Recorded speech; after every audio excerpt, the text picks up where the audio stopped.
Bienvenidos a bordo.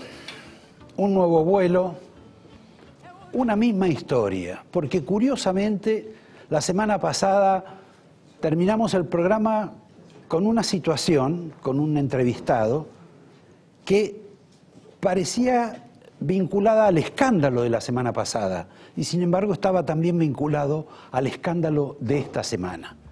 Por eso les pido que observen esta definición de un contador que trajimos, un especialista tributario, uno de los más reconocidos del país, que se llama Jorge Haddad, con doble D.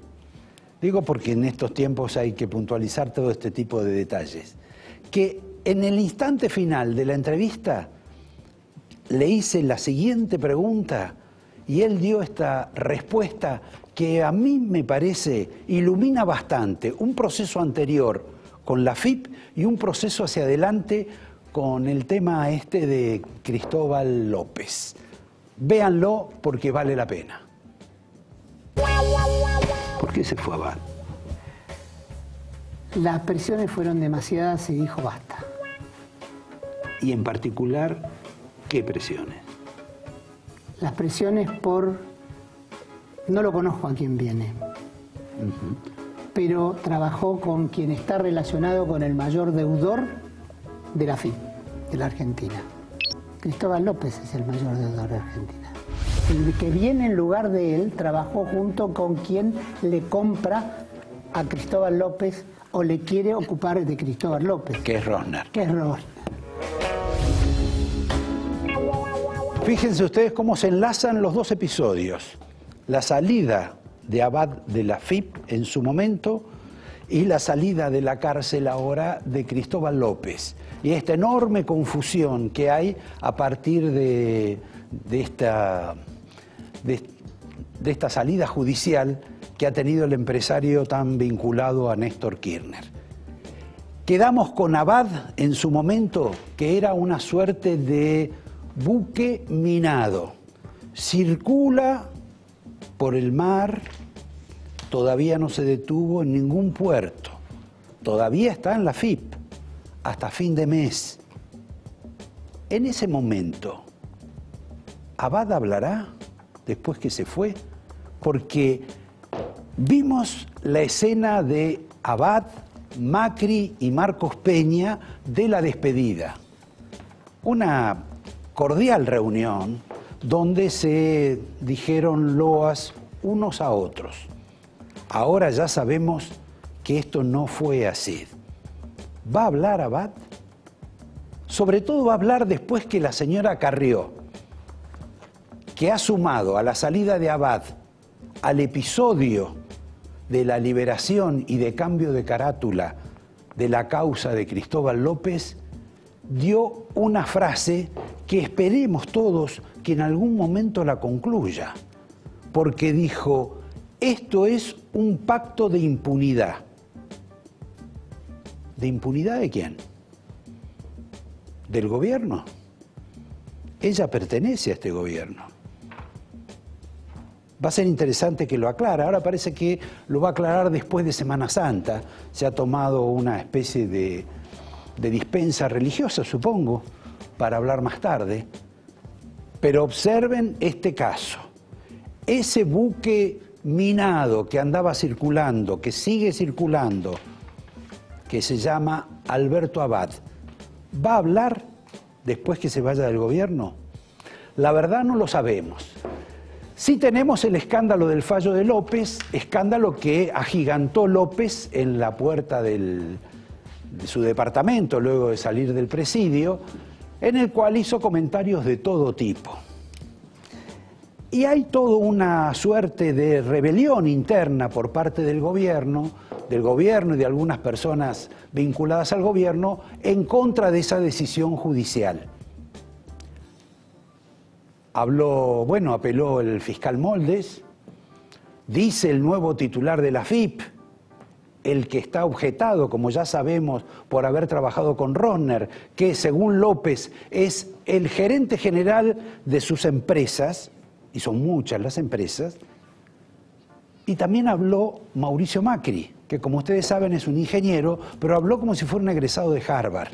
Y explicó que no le molestaba tanto lo de la liberación de López como el cambio de carátula. No sé quiénes son los abogados que lo asesoran al presidente, pero la verdad que ponerse a discutir bizantinamente sobre si es evasión o defraudación lo de López no parece lo más natural. Hay otras cuestiones que están vinculadas a este fallo del tema López y a esta suerte de enjambre que es la cuestión judicial en la Argentina. Porque escriban lo que escriban, dictaminen lo que dictaminen los jueces, a favor o en contra del gobierno, siempre van a estar sospechados.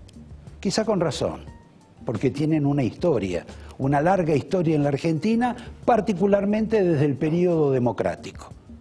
Pero independientemente de eso, lo que haga uno o dos magistrados, la sala, las cámaras, siempre van a ser sospechadas, por plata, por influencia política, por operadores, etc.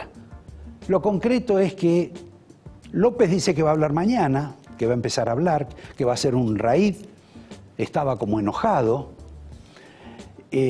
Vamos a ver lo que dice. Lo cierto es que acá nadie se detuvo en el tema de la ruta del dinero de López, porque López asume que debe, no sé si 8.000 millones de pesos, 6.000 millones de pesos o 15.000 millones de pesos. Pero como explicó el especialista Haddad en el programa anterior, es el mayor deudor de la AFIP de la Argentina. Sería bueno saber qué es lo que pasó con la plata, dónde está la plata. Ese es uno de los capítulos más importantes. Y el otro es el de la asociación ilícita, que tampoco se investigó, más allá que está en los contenidos de los fallos. Porque el señor López hizo todo lo que hizo sin la complicidad, el acuerdo, el entendimiento de las autoridades anteriores.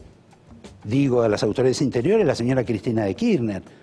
Digo también, obviamente, los responsables económicos y el titular de la AFIP. Me parece que sobre ese tema quizá debiera haber incurrido el presidente de la Nación. Pero claro, el presidente de la Nación tiene también un tema.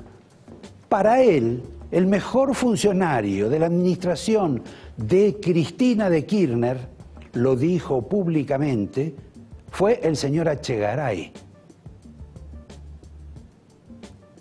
Tanto que el presidente Macri había pensado en retenerlo a Echegaray. Tanto que inclusive ni siquiera torpedió la posibilidad de que fuera como auditor de la Auditoría de la Nación. Pero bueno, vamos a ver todo este capítulo cómo avanza. Recuerden que acá no están en juego todo el tema de las empresas de López. Es una sola la empresa que motiva la causa, que es el tema de la petrolera Oil. Y a propósito de ese tema de Oil, me hicieron acordar que el empresario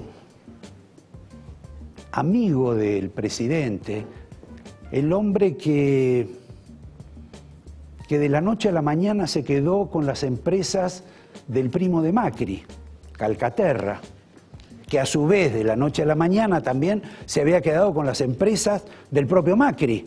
Estoy hablando de Mauricio.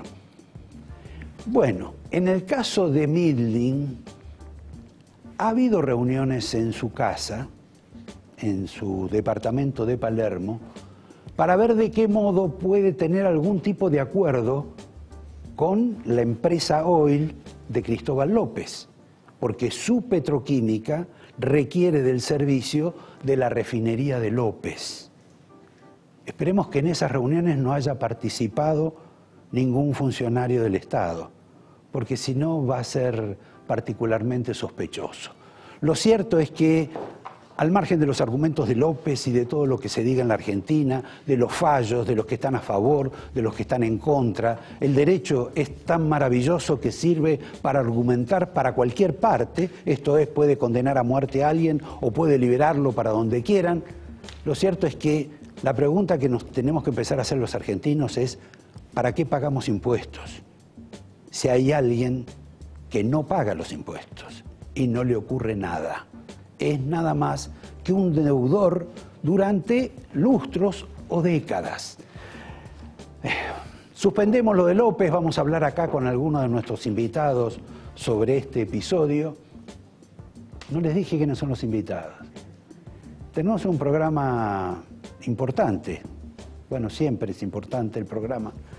Pero hoy se enaltece mucho más porque va a estar un viejo amigo, periodista y escritor, que va a venir a hablar nada más que de su último libro.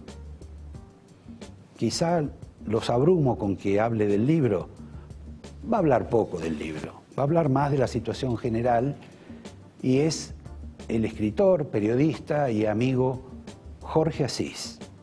El otro invitado es un señor que va a protagonizar la vida política del peronismo el próximo 6, en una cumbre de peronistas, sobre todo gobernadores.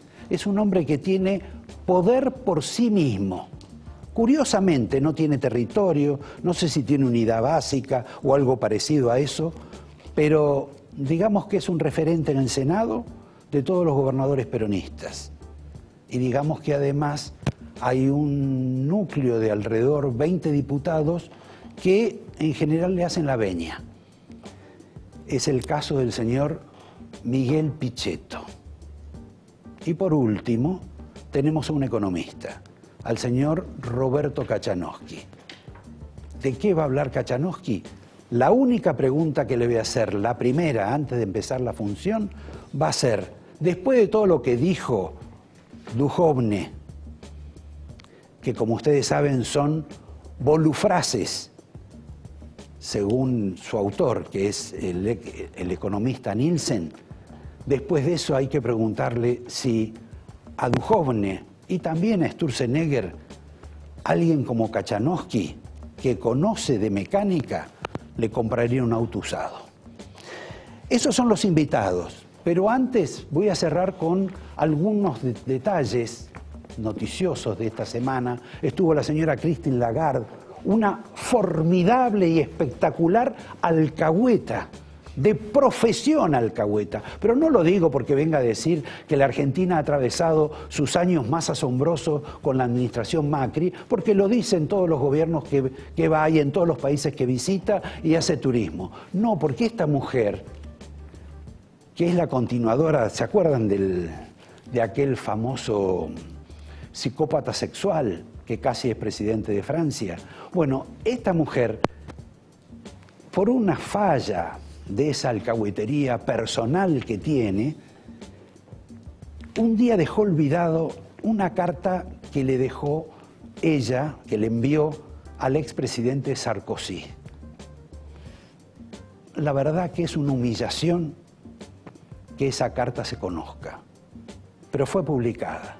Por eso lo digo con algún grado de propiedad, que es realmente una alcahueta y sus consejos hay que tomarlos con muchísimo cuidado. El gobierno de Macri, como ustedes saben, está por vender lo que puede, tierras, inmuebles, y también privatizar algunas cuestiones. Por ejemplo, está en el propósito de privatizar las obras sociales de las Fuerzas Armadas. No sé cómo le cae esto a los militares. En realidad los militares todo les va lo mismo porque en última instancia vienen en un proceso de descenso escandaloso.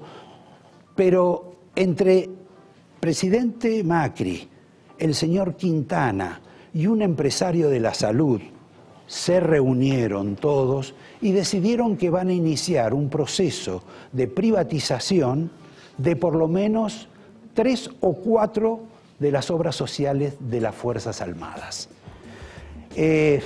No quiero dejar de recordar lo que dijo Duhovne sobre la inflación, no quiero dejar de recordar lo que dijo Duhovne sobre el tema de que el Estado ahora no le está quitando poder al sector privado, cuestión sobre todo el mundo se ha entretenido, pero de la declaración de Duhovne hay una en particular que quiero rescatar.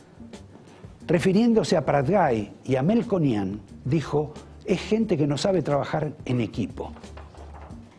Habría que recordar que Duhovne trabajaba en el equipo de Melconian, debe haber trabajado como 2 o 3 años. En ese momento no se dio cuenta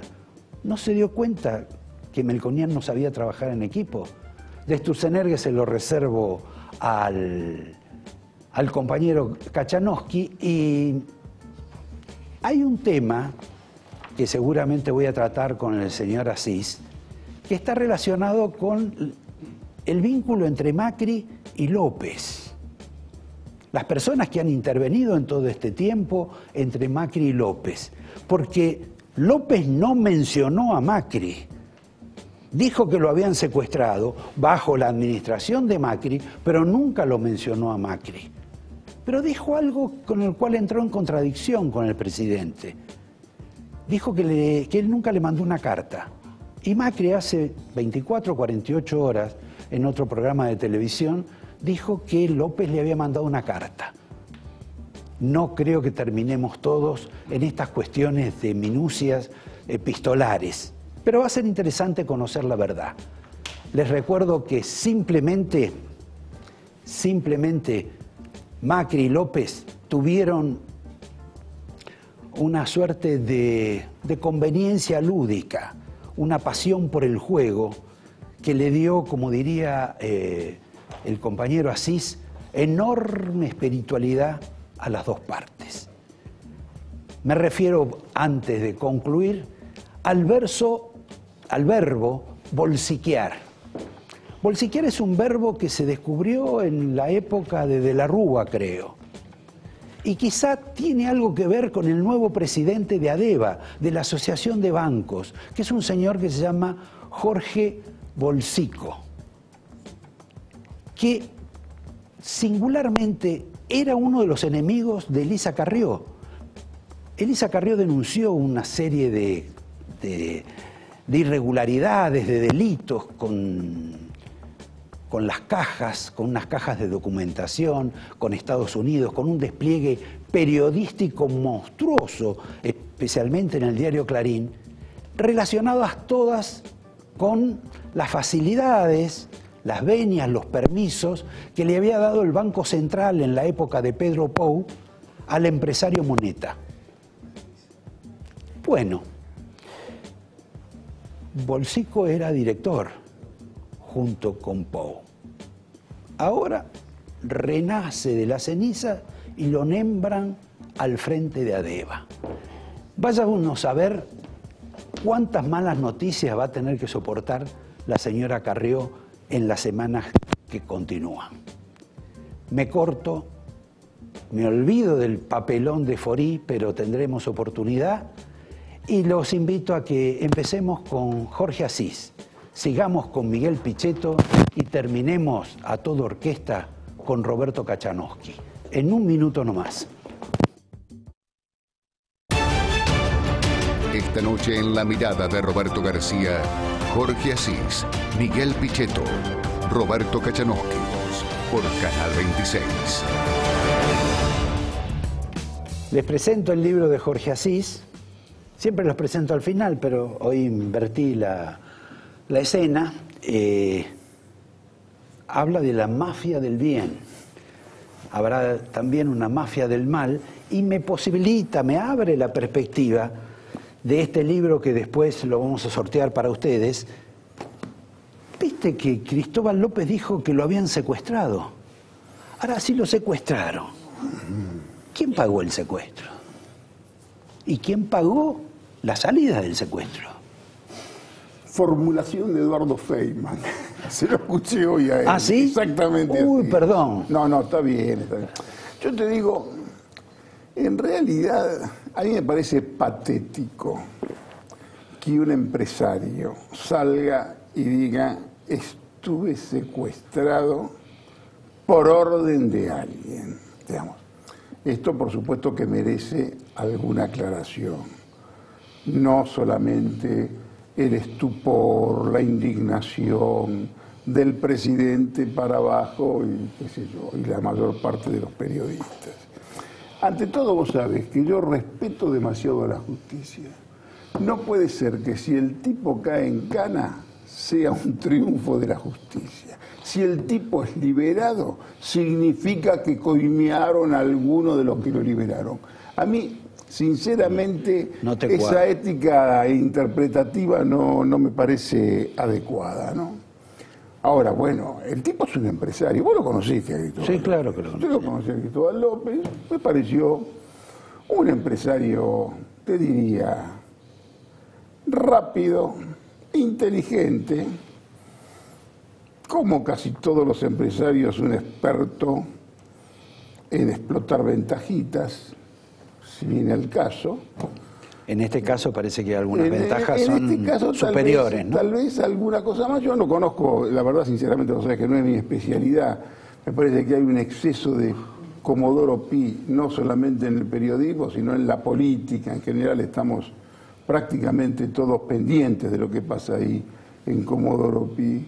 Bueno, pero él tenía una cercanía en particular con Néstor Kirchner. Su cercanía era con Néstor Kirchner. La relación con la doctora era tal vez distinta. No por casualidad la cuestión medios, la doctora la manejaba con De Sousa y no con Cristóbal López. Pero ahí hay todo un entramado que tiene que ver con lo que fueron, sobre todo los últimos 3 años de la deriva cristinista del final, ¿no es cierto? Que ahora, es la que todos hoy quieren despegarse, hacen cola para despegarse. Esta plata que en alguna medida, obviamente, López tiene y en alguna forma la reconoce como deudor, gigantesca deuda, que nadie sabe exactamente si serán 8.000, creo que el juez que no lo liberaba, creo que hablaba de esa cifra, pero no viene al caso. ¿A dónde fue? Sinceramente, esto yo ojalá lo supiera, lo desconozco. Me parece que acá lo que está en juego y es lo que tienen que aclarar es esta cuestión con la recaudadora, con la AFIP. Si se sometió, se ajustó Cristóbal al artículo 32, como gran parte de los empresarios argentinos, algunas estrellas del espectáculo, para hacer un plan de pagos. Para hacer un plan de pagos, razón por la cual tampoco es casualidad que en algún momento el presidente haya tomado con mucha simpatía el comportamiento de Echegaray durante aquellos años, porque lo que pasa tengo entendido que alguna empresa vinculada también tuvo que ver con las ventajas del artículo 32, que un artículo 32 con buenos contactos no se le niega a nadie. Y en este caso particular, y ya que mencionaste el caso de Macri, López y Macri también han tenido una relación no tan próxima como la que tuvo López con Kirchner, y al que obedece seguramente su gran crecimiento económico, pero también con Macri, porque vos no podés gobernar la ciudad durante tanto tiempo teniendo a uno de los mayores contribuyentes, se supone. Teniendo el Barquito y teniendo Palermo, entre otras cosas. Barquito y Palermo. Y teniendo a tu hermano del alma, Caputo, y él a su hermano del alma y socio, a Chaval. Un triángulo espiritual muy importante que tuvo que ver con el juego casino, Buenos Aires, el maxi kiosco del artificio autónomo de la capital y la Casa de Gobierno. Hubo un triángulo que funcionó, te diría, de una forma coordinada y bien. Durante mucho tiempo. Durante muchos años. Mensualmente, decís vos. Y una espiritualidad mensual que funcionó y que en realidad yo la conté ya en su momento. Sí, me acuerdo, por eso la estoy mencionando. Que también tuvo mucho que ver, incluso te diría más, con lo que fue la primera conquista de Macri en la capital, porque en realidad ya la cosa venía de antes. ¿Vos sabés venía que de Ibarra. Macri venía de Ibarra, cuando queda Tellerman en algún momento para quedar bien con Balcarce, toda la espiritualidad que llegaba al Maxi Kiosco iba directamente para Balcarce, pero así todo no se cautivó a Alberto Fernández, que dijo Tellerman no. Al dividirse esa fuerza relativamente progresista que venía ya con Ibarra en dos fuerzas, Filmus por una parte y Tellerman por el otro, es lo que facilita el acceso de Macri a la gobernación de la capital federal. Una novela sobre el tema. La novela se iniciaría el día que Macri gana las elecciones y por intermedio de un amigo común rápidamente lo recibe a Cristóbal López y le dice lo que le dijo tal vez algún otro empresario. Hasta aquí llegamos, esto se terminó. Estás hablando de Macri presidente. De Macri electo, todavía no había asumido. Aquí vos tenés que entender... Es como que rompió un idilio. Que en Macri hay un cambio de metal. Pasa de la plata al bronce. ¿Entendés? Pasa prácticamente a un plano secundario todo lo que tuvo que ver con su historia, y me parece rescatable y enaltecedor que el hombre decida hacer una cruzada por la transparencia, ¿no? Aunque muchos no estén convencidos.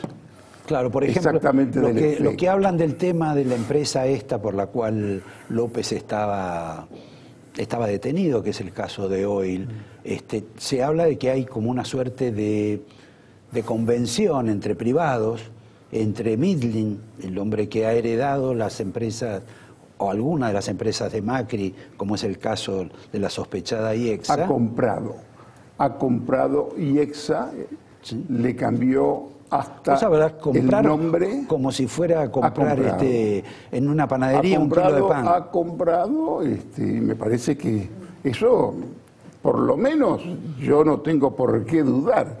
No tengo por qué dudar que eso se trató de una operación, que hubo varias operaciones. El problema es que hay una cuestión de credibilidad en el medio. Así como el pobre Calcaterra a veces le cuesta que le crean que él puso plata para comprarle a Franco, porque nadie le cree, y sobre todo los empresarios, que son de una incredulidad asombrosa, que son ellos los que te dicen, que vos cuando decís, para ellos, para todos, y esto en algún momento, vos, cometo una infidencia, se lo dije, algún ha llegado en realidad al mismo Calcaterra, al mismo Mindling, que tienen que trabajar el fenómeno de la credibilidad. Porque de pronto dicen, no, pero nosotros ya cambiamos, todos van a ver que esto es distinto. Pero es un problema común en general. Es un problema común. Porque también vale para los jueces, vale para los periodistas. Y también este es un tema que remite a Odebrecht. Lo que remite a Odebrecht también marca alguna cuestión en ese mundo sagrado de Comodoro Pi, donde un gobierno que se jacta de no tener operadores, que tampoco nadie le cree que no tienen operadores, y en realidad tienen razón para no creerle, porque a veces se amontonan los operadores. ¿Cuánto calcula? 6. No, me parece que hay 4 o 5 que son muy fuertes, incluso el pobre ministro peruano, que a veces, viste, lo pasan como... Ahora, lo curioso es que no se llevan bien entre ellos, porque si operaran bien y el fallo contra, a favor de López estuviera en contra del gobierno, hubieran operado para que no saliera. Mira, eso ya lo sabéis, ya esto tiene que ver con una relación muy manoseada, de la cual yo no soy especialista, sé más de lo que quiero saber, que tiene que ver de la relación con el Poder Judicial, con el Poder Ejecutivo, que se dio no solamente con el caso de la libertad de López, sino también con el tema del TOF 9, que se anula algún tribunal, y con algún otro tema que pasó absolutamente inadvertido, que tiene que ver con una sentencia que indica que el tren de la tragedia del 11 tenía frenos que funcionaban. ¿Qué es lo que decía la empresa desde el primer día? Bueno, que de pronto si el periodismo lo toma más o menos en serio, es como que empieza la historia otra vez. Bueno, es un problema de credibilidad. Pero te también, repito, vos me haces hablar de esto que no es mi tema, ¿no? Bueno, ahora me vas a hablar de cuál es tu tema. El que vos quieras, todos. ¿A qué se refiere vos, que sos un traductor de Elisa Carrió, cuando ella habla de este acuerdo impune que tiene que ver con la salida de Abad de la FIP, el ingreso de alguien que trabajó con el señor Rosner, que tiene un vínculo muy cercano con el señor López, y la salida ahora de López? Ella habla de un pacto impune. Bueno, el acuerdo de impunidad tiene que saber de quién es el acuerdo, entre quiénes es el acuerdo de impunidad. Yo ahí, sinceramente, en la imaginación de la doctora Carrió no entro. Sí, me parece un poquito más serio, y aquí me atrevo a opinar, cuando quiere avanzar sobre el ministro Garabano, porque de alguna manera se salva en el tan sensible y delicado tema AMIA a los dos fiscales, exacto, Barbaccia y el otro muchacho Munen. Pero en esa que cuestión... injustamente ella avanza sobre Garabano, pero ella es lo suficientemente inteligente y está lo suficientemente informada para saber que en realidad Garabano cumple instrucciones de Mauricio Macri. Como todos los ministros. Y me parece que avanza con cierta crueldad sobre Garabano, pero en la práctica hace una carambola. Pero me parece que quedó ahí también, quedó mal el hombre que ella defendía, que es Sima de Villa, porque creo que lo han apartado. Que terminó directamente mal. Y hay quizás otro personaje que hay mucho interés, según mi información probablemente mala, en salvarlo, liberarlo de todo activo de sospecha, que es el comisario Fino Palacios. Perdón, en realidad la medida sobre los dos fiscales oculta la puesta en vigencia, la no responsabilidad o culpabilidad del comisario Palacios, que estuvo preso por un tema de Mauricio Macri y que guardó silencio durante todo el tiempo que estuvo preso. Ni siquiera habló como López, se la bancó. Bueno, quizá merezca un premio. Y esto tiene mucho que ver con este tema de la AMIA, que no termina de pasar nunca, y que lleva una investigación que cruza políticos. Yo creo que un trabajo serio sobre la investigación de la AMIA es la mejor manera de contar la historia argentina de los últimos 30 años. Bueno, ¿lo vas a emprender vos? No sé si ya estoy para eso. De pronto a veces uno tiene, qué sé yo, vos sabés que a mí el tema de Medio Oriente siempre me interesó, que me interesó mucho, y hay muchas cosas que todavía no me cierran. Sobre todo porque yo me acuerdo cuando muy conmovido acompañé al ministro Corach al primero o segundo aniversario del atentado. Me acuerdo que bajamos en el helicóptero en la tablada donde había ocurrido aquel asalto del ERP en su momento. Vamos al cementerio, yo me pongo incluso el kippah, lo que se llama, y yo estaba verdaderamente conmovido y lo saludo, muy conmovido al señor Beraja y lo saludo muy conmovido al embajador Avirán, y 2 años después estaban todos adentro de la Trafik. 2 años después todos estaban sospechados. Bueno, algunos hasta estuvo preso, no por eso. Bueno, no solamente por eso, y todo tenían que ver con una suerte de encubrimiento que si alguien lo ponía en duda era pecaminoso. Te llamó Quintana, porque me dicen que Quintana, el vicejefe de gabinete, está tratando de explicar a cierta gente, curiosos, técnicos, periodistas, gente de nota, que estarías vos, lo que pretende el gobierno, lo que tiene el gobierno. Quintana hoy, Quintana es uno de los del tridente del Barcelona, que es Quintana, el ideólogo y el director técnico, el Toto Caputo, que es el artesano de la financiación, y el ejecutor, que es el ministro Dietrich. ¿No vas a decir que Dietrich es el Messi de ese tridente? Es uno de ellos, de estos tres, donde está el máximo proyecto económico y la máxima ilusión que tienen de que comience a moverse un poco la economía. Van a tirar 30.000 millones de dólares en obras y a fuerza de cemento, de obras, de inauguraciones y de cascos, van a pretender perforar hasta el peronismo en la provincia de Buenos Aires. Pero vos me estás hablando de la la PPP. Pero ahí, esa plata la van a poner los empresarios, no el gobierno. Esa plata es un problema. ¿Quién la pone?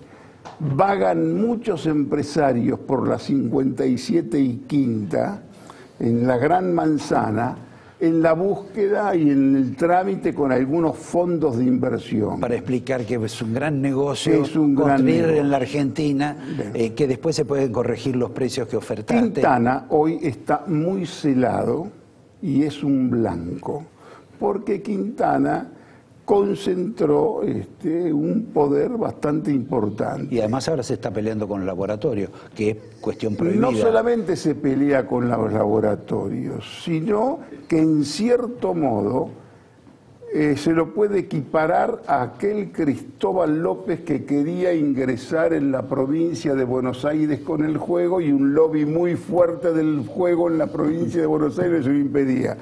Esto es lo que quiere hacer tal vez, según mi información, con Pharmacity en la provincia de Buenos Aires, pero tampoco tiene suerte. Ahora voy a recibir a Miguel Pichetto, nos va a contar... es uno de mis temas.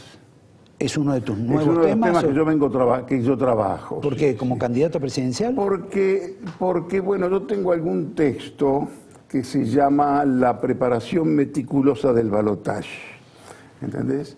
Me parece que la inteligencia electoral tiene que estar puesta en la matemática y en el balotaje. Los amigos que se reunieron en San Luis, yo creo que parten de una concepción equivocada, la alucinación de la unidad, sin darse cuenta que el peronismo unido hoy pierde, porque se reproduce la fragmentación del 2003 en el peronismo. Cuando Duhalde, con esa perversa inteligencia, puso un desconocido y lo sacó a Kirchner de la cancha, como te acordás. Ahora está, según mi información también, Pichetto con el intento de hacer un peronismo de los gobernadores, que me parece una muy buena idea, un peronismo confiable, confiable para los industriales y demás, pero que merece tal vez algo parecido a una autocrítica, porque es un peronismo que hasta último momento prácticamente estuvo con la doctora. Y es un antikirchnerismo que tal vez cuesta tener cierta credibilidad, como le pasa a algunos empresarios. Como le pasa a todos en la Argentina. Bueno, se lo voy a preguntar a él, te agradezco, no, Jorge. Fraternalmente se lo digo. Pero por supuesto, gusto, ¿no? Lo dejo y con algunos temas y algunos nombres. Una lástima. Gracias, Jorge. Miguel Pichetto. Y yo vine por el angelito, El angelito está por acá. El angelito, mirá que vine por eso. Yo acepté, no para presentarte el libro, sino para que me des el angelito. Claro. No me dejes afuera, No me digas mirá qué maravilla, que no es una joya. Por favor, tanta gente que me lo va a pedir. Voy a tener que venir de vuelta pronto para que me des Cuando quieras. Acá sos bienvenido. Nos quedó para hablar Stanley, nos quedó para hablar Tinelli. Cortamos. te vamos a dar para que firmes el libro, pero eso en el espacio de la publicidad, mientras me lo visten y me lo preparan a Pichetto, por favor, un minuto. ¿Escuchaste lo que dijo Sí, claro, atentamente. Asís sobre vos? Sí, en realidad, digamos, hay que comprender los procesos políticos. Sé que la confianza, la credibilidad en el marco de la sociedad son importantes. De todas maneras, ¿qué puedo decir sobre eso? Que he actuado dentro de un gobierno en un rol parlamentario, hice lo que tenía que hacer, he sido un hombre disciplinado, concluyó esa etapa. Hubo una decisión de la Sociedad Democrática Argentina que lo eligió a Mauricio Macri y se abre así una necesidad que el peronismo tiene que construir una alternativa mirando el futuro. Y yo quiero abonar ese camino junto con un grupo de senadores, de diputados, de un espacio que tiene que ser un espacio democrático, un conjunto de ideas. Esto empieza el 6. Esto empieza el 6 a iniciativa de los senadores de mi bloque, una gran mayoría que me acompaña, está el senador Guastavino, que es de Gualeguaychú. Vamos a comenzar a dialogar en las provincias, fundamentalmente. No vamos a estar llevando colectivos, que es otro mecanismo que hay que terminar. Bueno, no tienen tanta plata ustedes tampoco. No, lo que digo es que es importante conversar con los compañeros en los lugares, en el interior, analizar la necesidad de construir una alternativa desde el peronismo con una mirada desde el centro nacional. El debate del peronismo hoy también es ideológico. Hay que expresar un fuerte renunciamiento a procesos de intervención en el Estado que afectan lo que debe ser un modelo capitalista moderno. Me estás hablando de Cristina. Estoy hablando de los últimos 4 años que no tuvieron que ver con los 8 años anteriores. Estoy hablando de intervención fuertísima en lo que hace a CEPO, DEJAI y todo lo que tenía, interventores en el mercado de capitales, en las empresas, digamos, casi modelos filosoviéticos. Filosoviéticos. Sí, sí. Ahora, modelos que no tienen que ver con una adecuada intervención del Estado en procesos de equilibrio, donde hay a lo mejor desajustes y el Estado tiene que intervenir para tratar de sostener a los más débiles. Ahí había un control absoluto y cerrado de toda la economía. El cepo para mí fue una verdadera tragedia que paralizó la actividad de la construcción, la actividad inmobiliaria. El impuesto a los automotrices frenó todo proceso de reactivación económica en ese plano. El impuesto a la actividad náutica clausuró la posibilidad de tener una industria náutica nacional. Fueron actos de fuerte intervencionismo. Y vos en ese plano, ¿cómo te ubicás con este gobierno? Como un gobierno que es renuente a modificar esa situación y que mantiene un nivel y una presión tributaria monstruosa sobre los argentinos. El gobierno ha hecho algunas cosas, especialmente el primer año. La salida del cepo, el default, la salida del default, fueron medidas en el rumbo correcto. Tiene una visión, digamos, de un modelo capitalista de apertura. Para mí está equivocado en la visión del mundo. El gobierno se prepara para llegar, el actual gobierno y la conducción de Macri se preparan para llegar durante los años previos al 2015, 2013, 2014, 2015. La panacea de la globalización, el mundo de Obama, podríamos decir, que no donde todo funcionaba con la globalización. Ese mundo se terminó. El mundo que asume el presidente Macri la presidencia empieza a cambiar.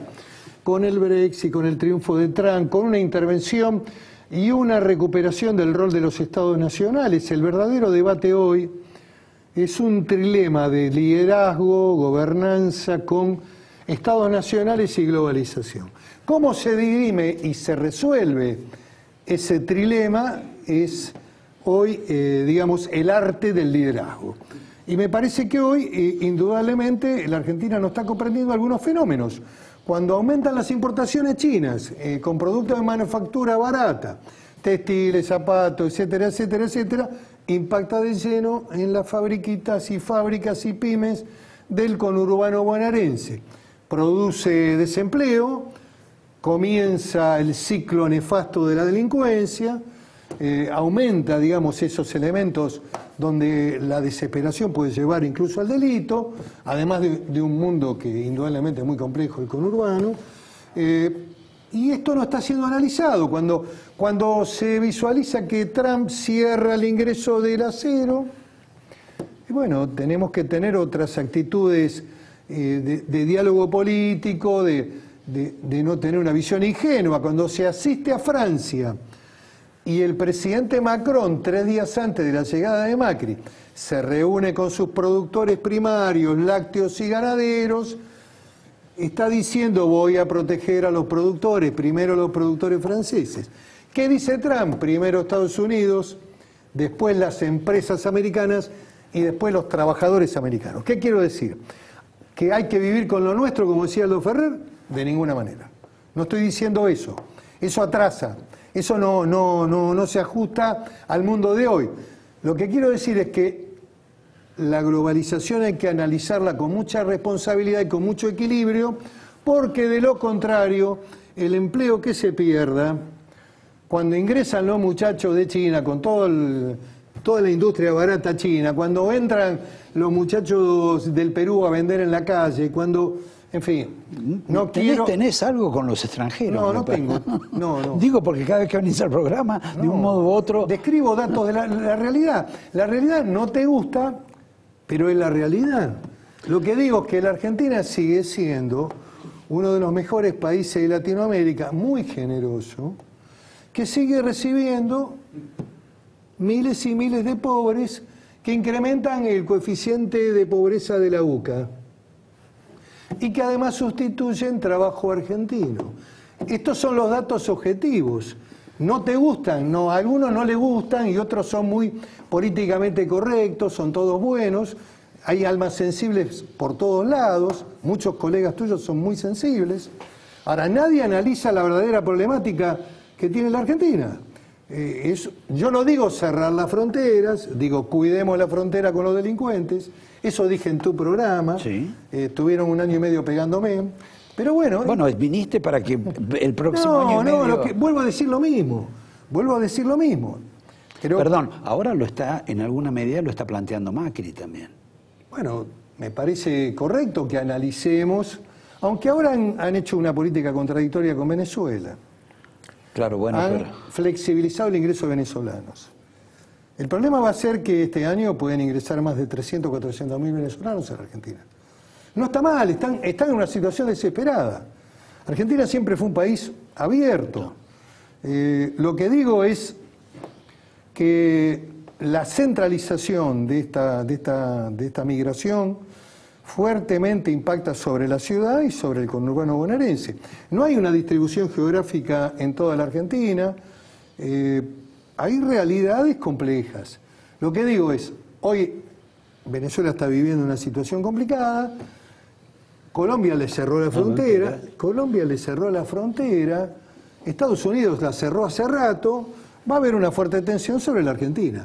Lo que digo es, sepamos esto, conversemos alguna vez desde algún análisis práctico, desde dónde está parada la realidad, porque de lo contrario, yo estoy diciendo que cerremos la frontera, no, lo que estoy diciendo es que tenemos un problema, tenemos indudablemente una realidad que hay que analizar y comprender, y ver cómo distribuimos la gente que ingresa en la Argentina, cómo vemos si hay fuentes de trabajo en Neuquén, en Tierra del Fuego, en Comodoro Rivadavia en el petróleo, en la minería, en lugares donde la gente puede ir a trabajar y hacer posible una distribución racional de una Argentina que necesita trabajadores. Y ojalá crezcamos 10 puntos por año para poder tener no 40 millones de habitantes, sino 50. Lo que estoy diciendo es que, Mirá, Roberto, en Italia, ¿qué se discutió? ¿Ahora? Sí, ¿qué se discutió? Además de la economía y del proceso. Bueno, se discutió la política inmigratoria. Bueno, pero es un problema de Europa, ¿no? Bueno, toda Europa pero se discute esos temas. En Estados Unidos también se discute eso. En la Argentina está todo prohibido. No se puede hablar de este tema porque no es correcto o porque es incorrecto. Lo que quiero decirte, hay muchos problemas. Hay que ir abordándolos. Me parece que la mirada del mundo ingenua es complicada porque te lleva a tomar decisiones equivocadas en el terreno de la economía. Cuando vos analizás los números, el 80% creció las importaciones provenientes de China, de Brasil, el 28% de Estados Unidos y el 30 y pico de China. Hay algo que en la balanza comercial, los números te cantan que indudablemente es una balanza totalmente desequilibrada. ¿Qué quiero decir? ¿Que hay que romper con los chinos? No, China es el principal comprador de productos primarios, hay que tener una buena relación, hay que hacer las obras que se comprometió el gobierno anterior, por eso también hay que hacer las obras esas de las centrales. Hay que hacerla. ¿Por qué? Porque los compromisos se hacen para cumplirlos. Pero digo, hay que tener cuidado con todo esto y ver cómo se puede traer importado tomate en lata de no sé dónde. Cuando uno tira una semilla de tomate en una zanja del conurbano y crece tomate. Cuando tenemos la principal empresa nacional que tiene 80 fábricas en todo el país que se llama Arcor. Y estamos importando tomate. ¿Podemos importar cerdo de Dinamarca con licencia sanitaria en el límite? Cuando estamos desarrollando una producción porcina en Santa Fe, en Córdoba, en Río Negro, en la provincia de Buenos Aires. ¿Por qué? A ver, ¿por qué hacemos eso? Digo, la apertura económica. Por una razón de precio también. Se supone que se vende más barato. Se supone que hay mucha gente que se queda sin trabajo cuando hacemos cosas como estas, si no tenemos cuidado, si no tenemos equilibrio. Lo que tenemos que ver es qué hacemos, ¿los mandamos al plan trabajar o le damos una asignación universal? Hasta ahora sí. 17 millones hay en ese plano. Hasta ahora sí. Junto con los jubilados en Argentina. Ahora, vos hablás de un nuevo liderazgo, pero el que se lanza como candidato es Mauricio otra vez, y del peronismo no parece nada. No sé, vos si vas... Roberto. De la reunión que van ustedes. No, esta es una construcción que tiene que ver con una visión y con una corriente de opinión en el peronismo. Yo no creo, y muchos de los compañeros, senadores que me acompañan, que tienen un reflejo federal, no creen que el concepto de la unidad sea el altar donde haya que ir a inmolarse. No creen que repitiendo los candidatos o las candidaturas que nos llevaron a perder elecciones, no creen que nuevamente la señora, aplicando ese silogismo, con ella no ganamos, pero sin ella perdemos, con lo cual se bloquea el debate, vuelve a ser candidata y indudablemente el resultado está cantado. Yo creo en un proceso de renovación generacional, tiene que aparecer figuras jóvenes, y te voy a decir algo, Roberto, para que analicemos la historia reciente de la Argentina, que es muy interesante. 2 años antes Macri no ganaba la elección ni era presidente. Te diría casi un año antes tampoco. Bueno, era un competidor importante, había construido un partido, nadie lo subestima. Ahora, el liderazgo de Macri se define prácticamente entre la primaria y el balotaje. Y es presidente. ¿Qué quiero decir? Que en 2 años pueden ocurrir muchas cosas, tal vez no ocurra ningún milagro, tal vez nunca encontremos el líder para la etapa, pero bueno, hay que intentarlo. Vos por ahora sos el articulador, esa palabra espantosa. Yo no soy candidato a ningún cargo electoral, estoy acompañando esta idea, creo que hay que hacer este esfuerzo. Creo que hay mucho para aportar, especialmente del Senado, que es el espacio institucional de mayor poder que tiene el peronismo. Desde el punto de vista de la toma de decisiones, de la cordura y responsabilidad que hemos tenido. En estos 2 años hemos sido responsables con el país. Hemos actuado con alta racionalidad, en el sentido de acompañar las cosas que se podían acompañar y otras no. Pero el gobierno ha tenido los instrumentos de sus políticas económicas que diseñó. No puede decir que le bloquearon, no puede decir que no lo dejaron. Hicieron lo que tenían que hacer. Creo que hemos actuado con racionalidad y creo además no creo personalmente en una democracia de colisión casi bordeando la periferia del sistema democrático. Creo en una construcción de alternativa. Creo que el peronismo, este peronismo es el peronismo del Centro Nacional, con muchos dirigentes jóvenes, con figuras que hoy están gobernando en la Argentina, con senadores. Tiene que construir una alternativa democrática de opción, de ideas, un programa, no se puede improvisar en la Argentina. Y bueno, hay que poner esfuerzo para construir eso. Ahora, como ayuda o no ayuda al gobierno, el gobierno anda con 3 DNU dando vueltas, ¿no? Están debatiéndose en la Cámara de Diputados, el gobierno los cambió por, digamos, leyes que hoy se están discutiendo en el ámbito de la Cámara de Diputados. Ahora, la verdad que el DNU es hiperdimensionado, es excesivo, yo esto lo dije ya.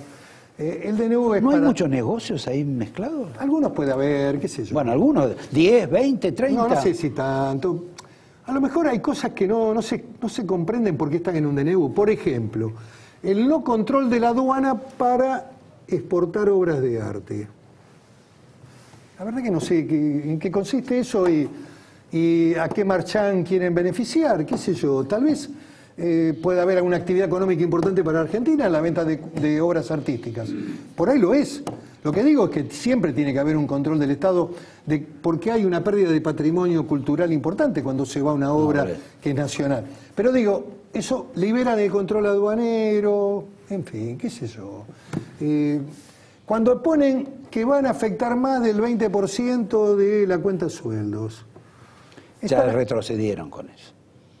Dice que no van a insistir. Bueno, estarían afianzando el esquema tarjetero financiero. A ver si le pueden meter al salario más del 20, del 40, qué sé yo, para pagar el crédito que debe, qué sé yo. Hay cosas que no... Hay un afán de eliminar la burocracia en algunos temas que me parecen razonables. No todo es malo, pero yo no hubiera hecho un mega DNU. Los DNU son para utilizar en determinado tema, incluso cuando el Congreso está cerrado, para abordar alguna temática que tiene que ver con la urgencia y utilizarlo, y no hacer un libro y mandárselo. Sí. Pregunta final antes de darte el angelito y que vos me des el libro para los que están viendo el programa. A Peña le fue razonablemente bien en su presentación ahí en el Congreso el otro día. Y algunos... Peña cumple cotidianamente, es un dato importante. Bueno, y pone la cara y va, eso es un dato realmente... Y se prepara, digamos, para ir también. Se prepara. Ahora, también ha logrado que, por lo menos... Yo no hubiera contestado una pregunta de las 1.300. Podría haber contestado 1.299. La verdad ¿Cuál que fue? El sueldo de los obispos podrían haberlo olvidado. Pero algunos dicen, estaba a propósito de eso, que eso fue combinado con Lustó. Y que también fue combinado con Bocio el tema de que no lo convoquen a Caputo. Acá lo relevante de esta semana, que los analistas políticos, y muchos no analizan lo que pasa, fue la carta del Papa que pidió perdón, porque no vino a la Argentina, Roberto, porque cruzó en ese viaje hacia la nada y hacia una iglesia que ampara la pedofilia ahí en Chile, y no vino a encontrarse con los argentinos. Y hay gente que está decepcionada. Y ahí midió Durán Barba, hizo focus group y midió. ¿Y qué dijo? Acá hay un camino. Y juntamos aborto y sueldos. Y hablemos del lobo mientras el lobo no está. Hablemos de otras cosas. Bueno, pero pero es inteligente, es la política. No estoy, digamos... Lo que estoy diciendo es que si el Papa hubiera venido no había ningún debate del aborto acá en la Argentina. A ver, digamos las cosas como son. Por lo menos por un tiempo. Te doy el angelito. Inevitablemente en algún momento las sociedades avanzan y hay una ampliación de derechos subjetivos de la mujer, de la libertad, que la sociedad tiene que contemplar y el Congreso también. Te dejo un libro. Ahí está. No es por el título. No, el título... Es por el personaje. Por el liderazgo. A mí me parece que es un buen manual de liderazgo en un momento de crisis. Trata la historia Estamos hablando de Churchill. Y tampoco es asimilable a la Argentina. Yo no creo que la Argentina esté en horas oscuras ni que pueda ocurrir una hecatombe. Lo que digo es que el liderazgo es muy importante para poder abordar la resolución de los problemas que tiene la Argentina hoy. Otro día nos debemos la discusión no sobre el liderazgo, exacto, el angelito. Me puede hacer más bueno. Confiemos, no sobre sé todo. Y podés bendecir a los que van a estar con vos en la reunión esta de gobernadores. ¿Se puede ser muy bueno para hacer política? No. Definitivamente no. En un minuto, Roberto Kachanowski. Gracias. Roberto, gracias.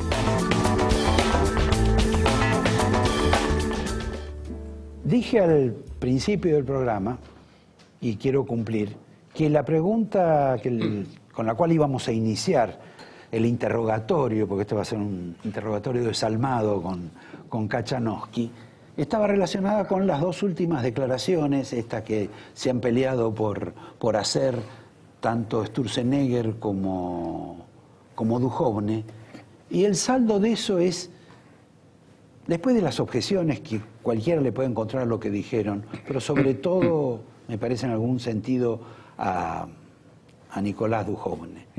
¿Vos le comprarías un auto usado a ellos? Como en la época de Nixon, lo voltearon. Tu pregunta es realmente cruel. ¿Vos querés que te la conteste en serio? Bueno, yo te he invitado para eso. No te la contestas. No tengo... Compro 0 kilómetros siempre. Ah, muy bien. ¿Está? Con garantía. Con garantía. Y no, yo creo que en realidad... No, me merecen respeto. Sí, cariño también. Afecto personal, lo respeto muchísimo. Creo que están equivocados, que están en un rumbo donde alguien les dijo hay que vender que está todo fantástico. ¿Sí? Y entonces salen con estas declaraciones, por ejemplo, Duhovne, que es una persona bellísima, pero salir a decir que la inflación está bajando, vos mirá los datos y está estancada entre el 23 y el 25%, el 23 y el 25% anual desde hace 9 meses. O sea, pegó el salto el año pasado con la devaluación, más el ajuste de tarifas, y desde hace 9 meses lo tenés bollando en ese nivel. El 15% no lo cumple ni por casualidad. Y Federico, no me acuerdo qué dijo. Bueno, Federico dijo que si quería la inflación la bajaba mañana de un tortazo, para definirlo así, pero que no lo iba a hacer porque él es bueno. Porque todos sabemos cómo se baja la inflación de un día para el otro. Sí. Pero que no se puede hacer por razones humanitarias. Esa es la simplificación que después de 2 años de presidente de Banco Central te viene a dar. La verdad, me pareció cuestionable. No, porque también dijo que no había problema con la deuda. Sí, salen con todos estos discursos que, insisto, me parece que ya están hablando más como políticos que como economistas. ¿Sí? Ahora, cuando salen a hablar así, porque obviamente los manda Macri y seguramente algún otro especialista político, ¿es porque les va bien o porque les va mal? No, a ver, yo creo que...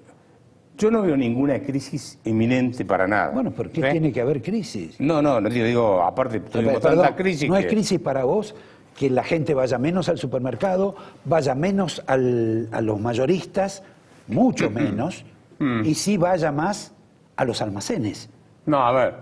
Pará, eso en la casa de cada uno, ese es un problema. Es un problema, estoy de acuerdo. Esa es una crisis. Pero las otras crisis generales, estas de las macro de ustedes, sí, viste, en algún sentido, en última instancia, a uno le despreocupa un poco. Porque en general, la persona esa que está yendo ahora a comprar un almacén, después de haberse acostumbrado de haber ido a comprar al mayorista o al supermercado, la otra, viste. Bueno, pero no te enojes conmigo. No, bueno, pero... El que lo dijo fue Federico, no yo. Escuchame una cosa. A ver, lo que yo digo es, no veo una crisis al estilo 2001 o el año 75, el Rodrigazo, eso. Lo que veo es una economía que está languideciendo, una larga decadencia, y que el modelo no cierra por ningún lado. O sea, a ver, cuando te digo no cierra, ¿qué no cierra?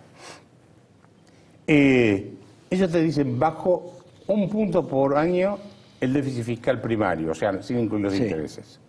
Y entonces yo hago la cuenta, tomo los datos que ellos mismos hacen, y te da que en el año 2017 los intereses de la deuda pública fueron el 2% del Producto Bruto y en el 2018 pasan a ser el 3 y pico.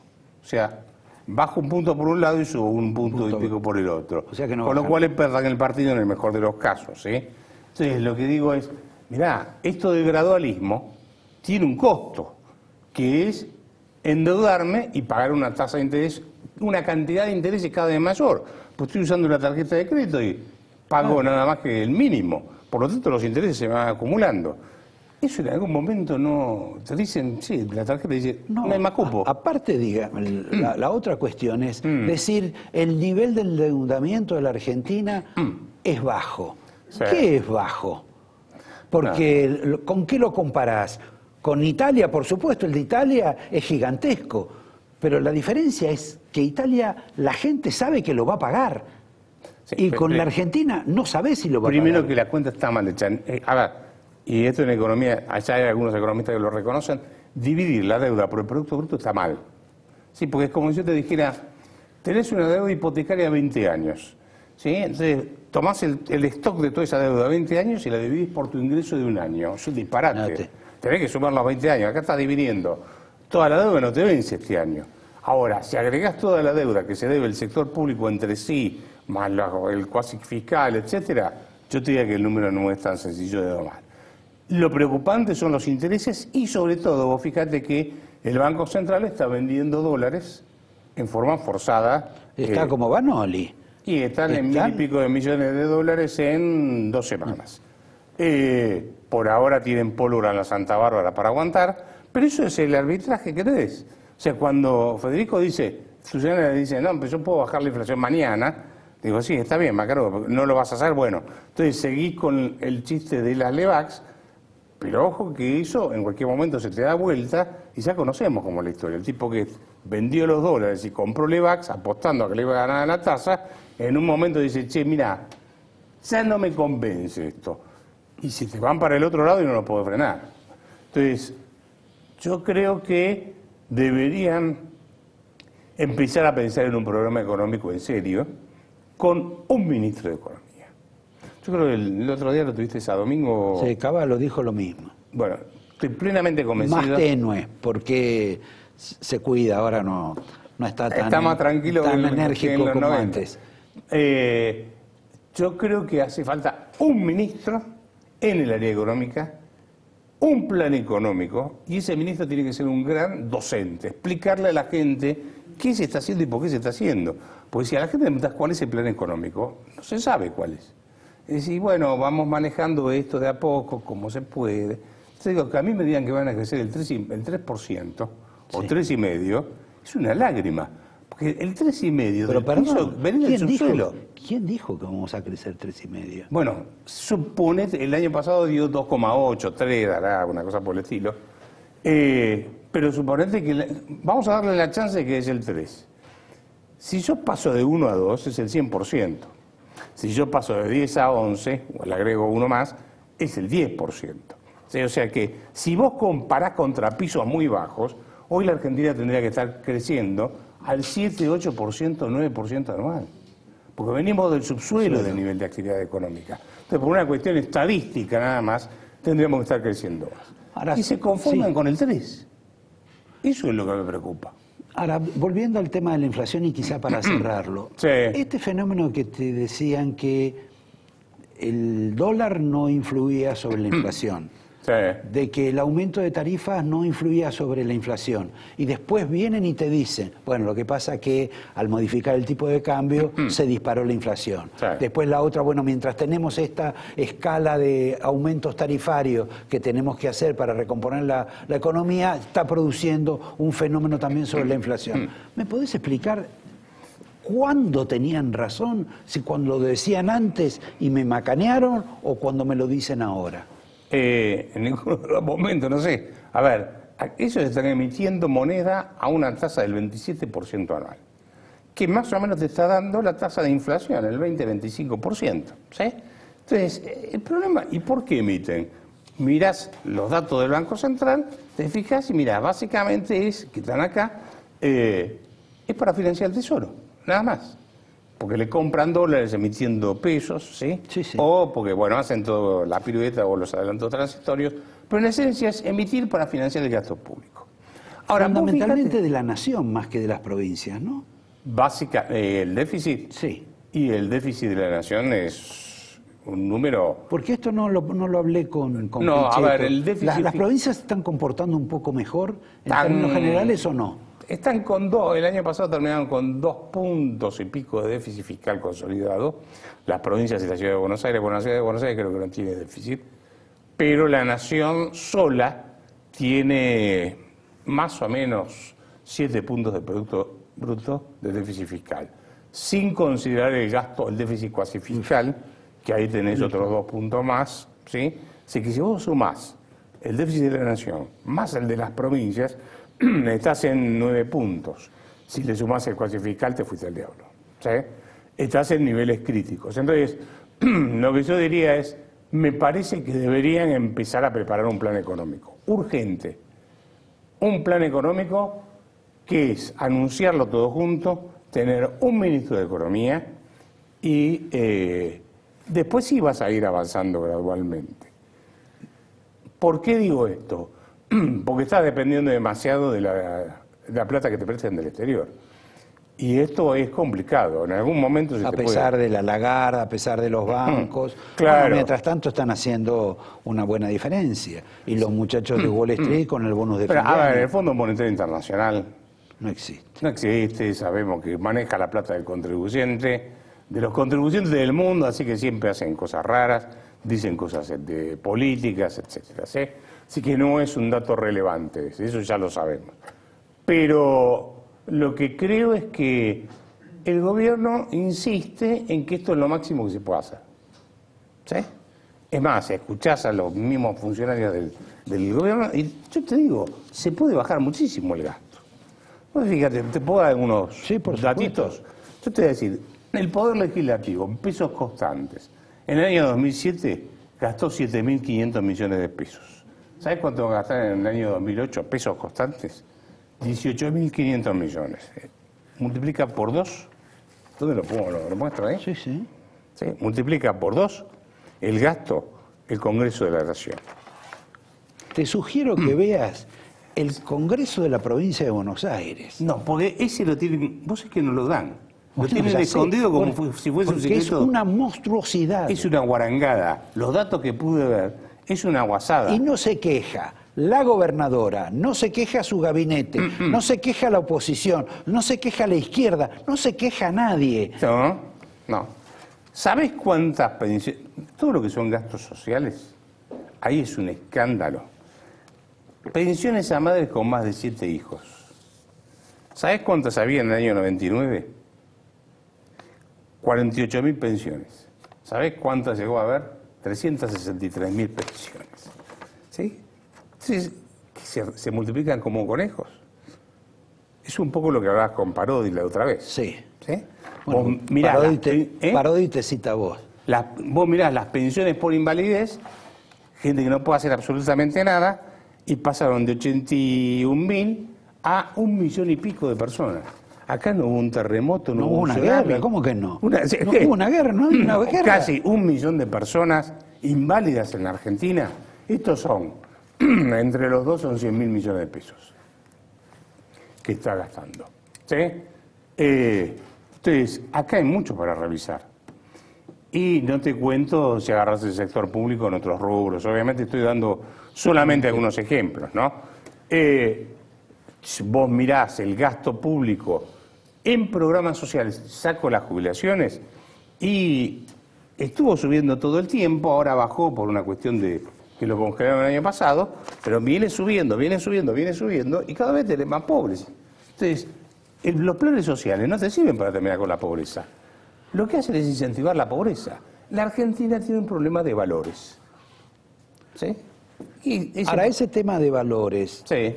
que ideológicamente se puede explicar bastante bien, el problema en realidad lo tiene Macri. Él debe ser consciente de esto, pero inexplicablemente Sí. o inesperadamente, él no desarrolló una política para cambiar esta ecuación. No, cuando con buena parte de la gente que lo votó imaginaba que iba a hacer algo en ese sentido. Sí, yo creo, la verdad es una sorpresa. Yo nunca pensé que iba a ser exactamente lo que yo pensaba, pero tampoco pensé que iban a quedar tan paralizados. Prácticamente quedaron paralizados desde el punto de vista económico. También sacaron el cepo, todo lo que vos me quieras decir, y me dan todas las 50 millones de excusas diciéndome por qué no pueden hacer más, macanudo. Pero la economía es muy clara. Si vos gastás más de lo que te ingresa, o emitís moneda, o aumentás los impuestos, cosa que la gente ya no tolera más, o te endeudás y en algún momento vas al default. Ahora, no tenés opciones. O bajás el gasto público. Entonces te dicen, bajar el gasto público no se puede por razones políticas y sociales. Bueno, entonces, ¿qué haces? ¿Seguís emitiendo moneda? ¿Seguís endeudándote? ¿Querés aumentar los impuestos? ¿Qué es lo que querés hacer? Pues todo no se puede, tenés que decidir en algún momento. Y ahí está el problema que ellos tienen. Nunca quisieron contar lo que habían recibido. Entonces, al no contarlo, no se animan a hacer nada, porque ahora ya pasaron 2 años y ¿cómo ¿Vos crees que el problema es que ellos no hayan contado lo que todos sabían? Porque la gente votó sabiendo lo que estaba votando, sabiendo que la herencia que había era una herencia nefasta en términos económicos. ¿Te puedo en consecuencia, que la gente no tenía dimensión. No tenía dimensión. Puede ser que no tenga dimensión. Si uno lo hubiese explicado, te caías sentado, ¿sí?, de lo que se recibió. Pero no lo quisieron contar. ¿O no lo sabían exactamente lo que recibieron? La verdad no lo sé. Yo porque te digo, también esa es una cuestión a tomar en cuenta. Que creen que saben más de lo que realmente saben. Bueno, tenían la Fundación Pensar. Estuvieron no sé cuánto tiempo pensando y no aparece el plan. ¿Sí? Entonces, no aparece el plan, no apareció el ministro, y el ministro que iban a poner no lo pusieron. Sí, entonces estamos en un problema. Estamos en un problema que no es inminente y todos estos comentarios que hago no son para estar en contra del gobierno, en pegarle eso, sino para decirle, muchachos, despiértense de una vez, dejen de lado las encuestas de Durán Barba, termine que, ¿cómo se llama? Peña, termine de decir que tenemos pobres, que ya sabemos, sí, el jefe de gabinete, no lo contemos más, decime cómo vamos a resolver el problema, porque ya sabemos los pobres. Te traje un libro, me acordé. Sí, me parece bárbaro. Acá yo te voy a dar el angelito. Ah, ¿pero qué viene en caja ahora? Ahora viene en caja, hemos prosperado mucho.